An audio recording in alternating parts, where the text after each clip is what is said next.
டீம்ல என்னடா மார்க் இது அப்படின்னு சொல்ற அம்மாவையும் பார்க்க முடியாம, எவ்வளவு மோசமா எழுதியிருக்கான் பாருங்க அப்படின்ற டீச்சரையும் பார்க்க முடியாம, இது நம்ம எழுதின பேப்பரா அப்படின்னு சொல்லி அந்த பேப்பரையும் பார்க்க முடியாம, தலை குனிஞ்சு நின்னுட்டு இருக்கக்கூடிய ஒரு ஸ்டூடெண்டா நீங்க?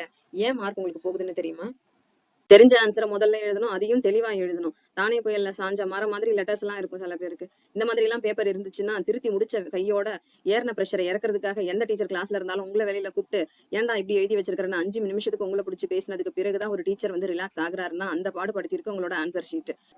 என்னதான் எக்ஸாக்ட் டெக்ஸ்ட் புக் டெஃபினேஷன்ஸ் எழுதுங்க, கீ பாயிண்ட்ஸ் ஃபோக்கஸ் பண்ணுங்கன்னு உங்க டீச்சர் திரும்ப திரும்ப கிளாஸ்ல வந்து சொல்லிட்டு இருந்தாலும், எக்ஸாம் ஹால் போனதுக்கு பின்னாடி நீங்க ஒரு ஞானியா மாறி 10 பாயிண்ட்டை சேர்த்து எழுதி வைடா அப்படின்னு சொல்லி உங்க தாட் ப்ராசஸ் உங்க கண்ட்ரோல் மீறி போகுதா? கண்ணை மூடி ஒரு நிமிஷம் பேப்பரை திருத்தினது பின்னாடி உங்க டீச்சர் டிஸ்ட்ரிபியூட் பண்ற மாதிரி யோசிச்சு பாத்துக்கோங்க.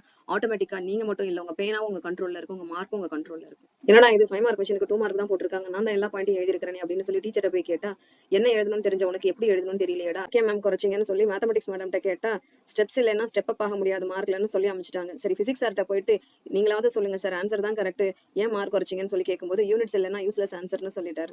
என்னடா இப்படி ஒரு ஆன்சர் எழுதிருக்க அப்படின்னு சொல்லி பேப்பர் திருத்தி டீச்சர் கொடுக்கும்போது தான் நமக்கே தெரியும் இந்த கொஸ்டின் எக்ஸாம்ல வந்துச்சு அப்படின்னுட்டு. எக்ஸாம்ல இந்த மாதிரி பிளாங்க் அவுட் ஆயிடுவோம் நம்மளே.